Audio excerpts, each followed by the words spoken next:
இந்த அழகான அந்தமான சுற்றி காட்ட சென்னையிலிருந்து விமானத்தில் பறந்து போய் இந்த அழகான அந்தமான சுற்றி காட்ட போகிறேன்.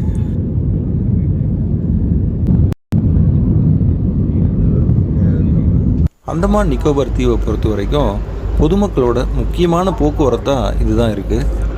இதில் போகிறதுக்கு டிக்கெட் ப்ரைஸ் எவ்வளோ தெரியுமா? கேட்டால் இவ்வளோ கம்மியான்னு ஆச்சரியப்படுவீங்க. அந்தமானில் இருக்கிற திமுக அலுவலகம் எப்படி இருக்குது பாருங்கள். அந்தமானில் இந்த மாதிரியான ஹெல்மெட் போட்டவங்கள நிறைய பார்க்க முடியுது. இவங்க யார் தெரியுமா? அந்தமான் நிக்கோபார் தீவுகளில் தமிழ் மொழி எந்த அளவுக்கு வேரூன்றி வளர்ந்துருக்கு அப்படின்றத காட்ட போகிறேன். அந்தமான் நிக்கோபார் தீவுகளில் பெரிய பெரிய பணக்காரர்களோட வீடுகள் எவ்வளோ அழகாக இருக்குன்னு உங்களுக்கு காட்ட போகிறேன். இவங்கெல்லாம் எங்கே உட்காந்துருக்காங்க, எதுக்காக உட்காந்துருக்காங்கன்னு சொன்னால் ஆச்சரியப்படுவீங்க. இது அந்தமானா இல்லை தமிழ்நாடான்னு ஆச்சரியப்படுற அளவுக்கு இங்கே எங்கும் தமிழ், எதிலும் தமிழாக இருக்குது.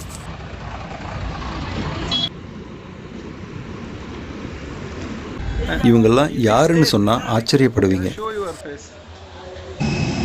சென்னையிலிருந்து விமானம் மூலமாக அந்தமானுக்கு புறப்படுற காட்சி இது.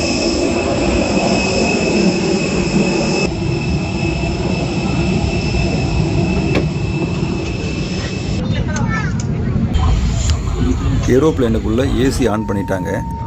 ஏசி குளிர் வர்றது புகை மாதிரி தெரியுது பாருங்கள்.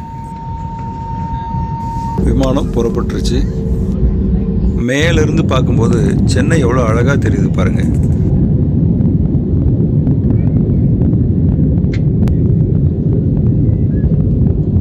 அங்கே பாருங்கள், தூரத்தில் கடலே தெரியுது.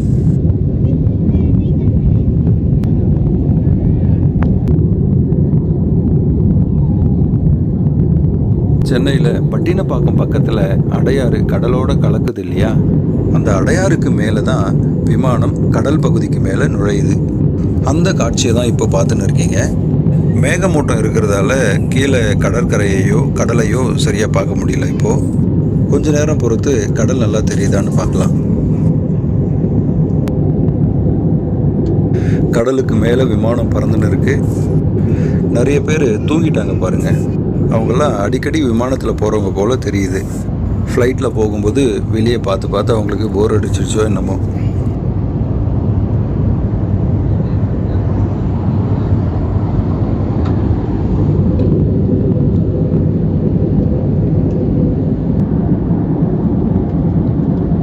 இப்போ பாருங்கள், கடல் ஓரளவுக்கு தெரியுது. கீழே நீல நிறத்தில் தெரியுது இல்லை, கடல் தான் அது. கடல் வானம் மாதிரியே தெரியுது பாருங்களேன். சென்னையிலிருந்து அந்தமான் தலைநகர் ஸ்ரீ விஜயபுரத்துக்கு 2700 கிலோமீட்டர் தோராயமாக. சென்னையிலிருந்து போகிற ஃப்ளைட்டு அந்த ஸ்ரீ விஜயபுரத்துக்கு 2-2.25 மணி நேரத்தில் போய் சேர்ந்துருது. இப்போது அந்தமான் கிட்ட நெருங்கிட்டோம். ஃப்ளைட்டு கொஞ்சம் கொஞ்சமாக கீழே இறங்குது. இப்போது கடல் நல்லா தெரியுது பாருங்கள். அந்தமான் தீவுகளே தெரியுது பாருங்கள்.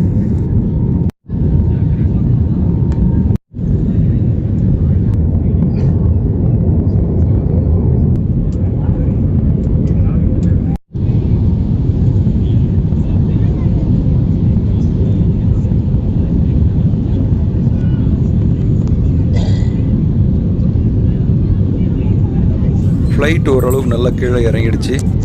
அந்தமான் நிக்கோபார் தீவுகள் எவ்வளோ அழகான அடர்ந்த காடுகளால் நிறைஞ்ச தீவுகள் அப்படின்றது தெரியுது பாருங்கள். இந்த தீவில் இந்த காடுகளுக்கு நடுவில் விவசாய நிலங்களும் வீடுகளும் கட்டடங்களும் இங்கிருந்து நல்லா தெரியுது பாருங்கள். அந்தமான் தலைநகரம் ஸ்ரீ விஜயபுரம் இதுதான். விமானம் ஏர்போர்ட்டை நெருங்கிருச்சு. நம்ம ஃப்ளைட்டு ஏர்போர்ட்டில் போய் லேண்ட் ஆகிற வரையும் அப்படியே காட்டுறோம் பாருங்கள்.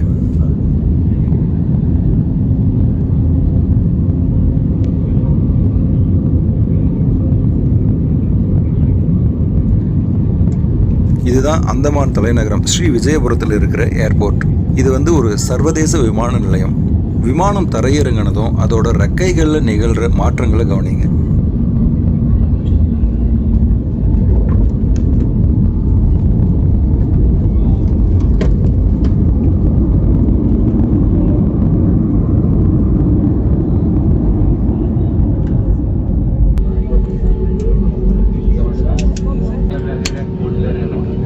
இப்போது இந்த ஏர்போர்ட்டை கொஞ்சம் சுற்றி காட்டுறேன் பாருங்கள். मोबाइल क्या के सामने मैं खड़ा हूँ क्या?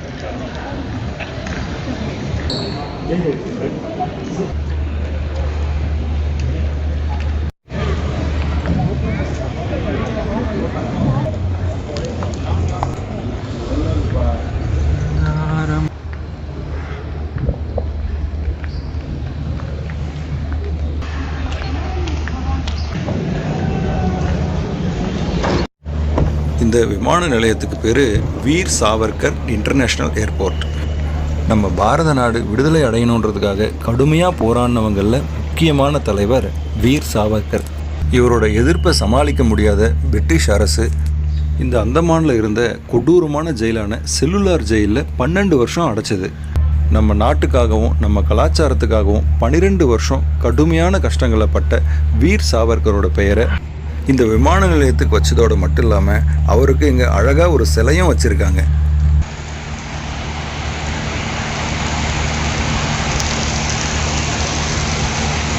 ஏர்போர்ட்லேருந்து வெளியே வந்தால் பக்கத்துலேயே ரோடு இருக்குது.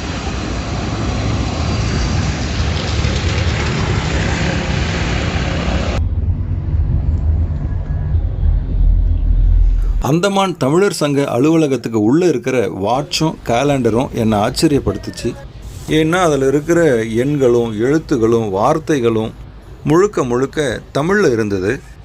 அந்தமான் தீவுகளில் வசிக்கிற தமிழர்கள் தாய்மொழியில் இந்த அளவுக்கு ஆழமாக போகிறாங்களே அப்படின்னு பார்க்கும்போது ஆச்சரியமாக இருக்குது.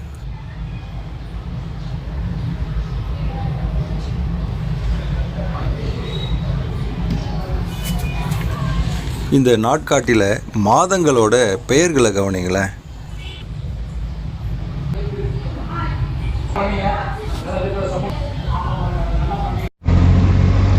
ஆட்டோவுக்குள்ளே பாருங்கள் காமராஜர் படம். இந்த அந்தமானில் இருக்கிற திமுக அலுவலகம் இது. இந்த கட்டடத்துக்கு கலைஞர் அறிவாலயம் அப்படின்னு பேர் வச்சுருக்காங்க. கட்டடத்துக்கு வெளியே அண்ணா மற்றும் கலைஞருக்கு சிலை வச்சுருக்காங்க. அப்படியே கொஞ்சம் சுற்றி காட்டுறேன் பாருங்கள்.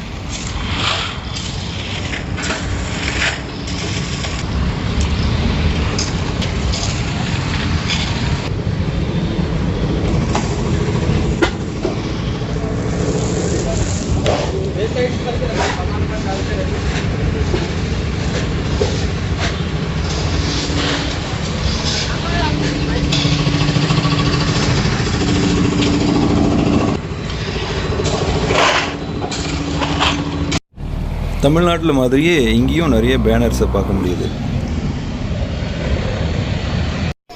இங்கே பாருங்கள், தனலக்ஷ்மி பஸ் வருது. இந்த அந்தமானை பொறுத்த வரைக்கும் பஸ்ஸு, ஆட்டோ, காரு, லாரி, வேனுன்னு பெரும்பாலான வாகனங்கள் தமிழர்களுக்கு சொந்தமானதாக இருக்குது. அதில் வேலை செய்கிறவங்களையும் பெரும்பாலானவங்க தமிழர்களாக இருக்காங்க.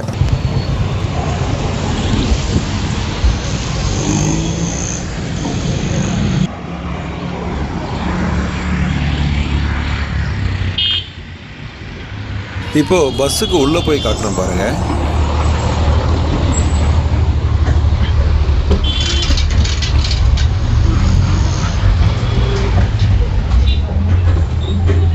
எங்கே போகுது?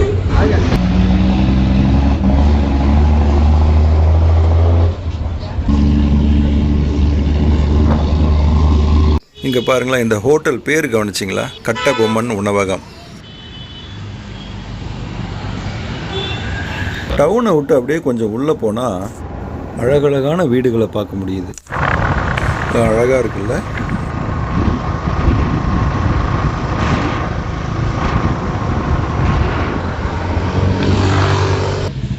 இந்த வீட்டு வளாகத்தை பாருங்களேன், எவ்வளோ அழகாக பசுமையாக இருக்குது.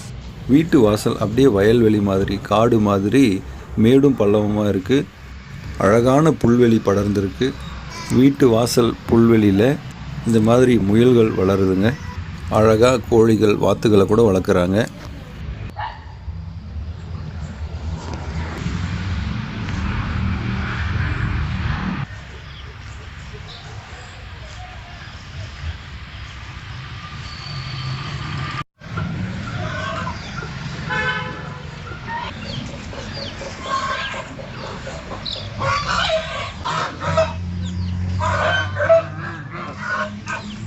வீடு வந்து அந்த மேட்டுக்கு மேலே இருக்குது.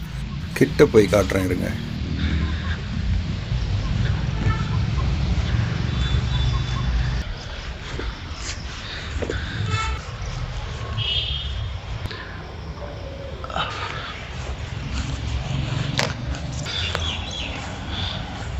இதாங்க வீடு, எப்படி இருக்குது பாருங்கள். இந்த அழகான வீடு ஒரு முஸ்லீம் தொழிலதிபருக்கு சொந்தமானது அப்படின்னு சொன்னாங்க.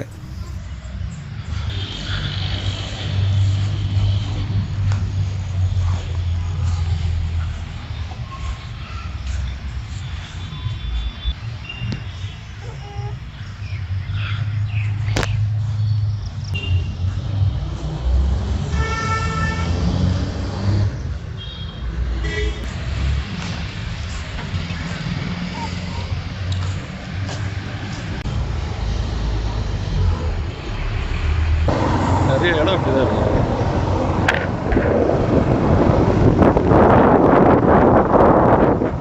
நிறைய இருக்கு அந்த மாதிரி எழுத மாட்டேங்குது.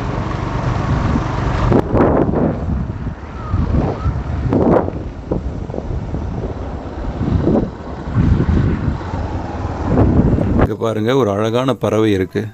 இது தண்ணிக்கோழி. இந்த பறவையை ஏரி குளங்களில் அதிகமாக பார்க்க முடியும். அங்கே கண்ணீர் அஞ்சலி பேனர் பார்த்தேன், எப்படி இருக்கு பாருங்க.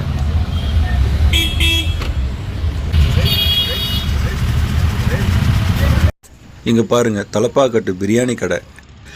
தொடர்ந்து அந்தமானில் இருக்கிற தமிழர்களோட கடைகள், வாகனங்கள், தமிழ் மக்களோட அடையாளங்கள்லாம் காட்டுறேன் பாருங்கள்.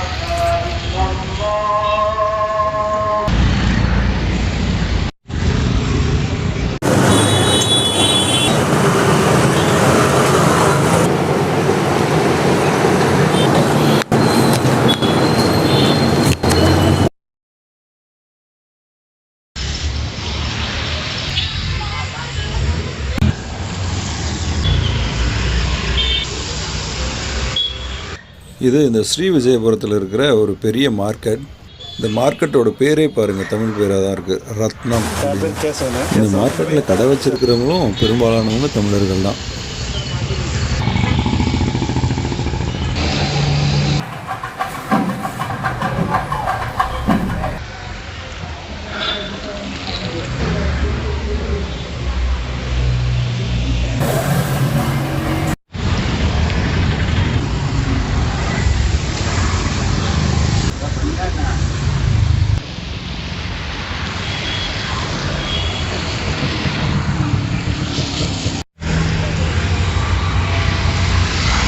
இவர் வந்து டிராஃபிக் போலீஸ்.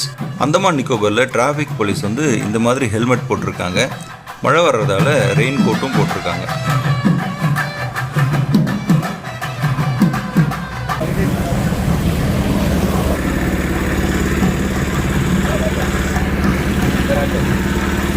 அந்தமானில் டீ கடைகளில் டீ எப்படி தராங்கன்னு பாருங்கள்.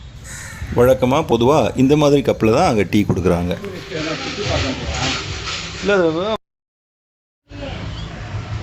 Booking.com makes trip planning easy.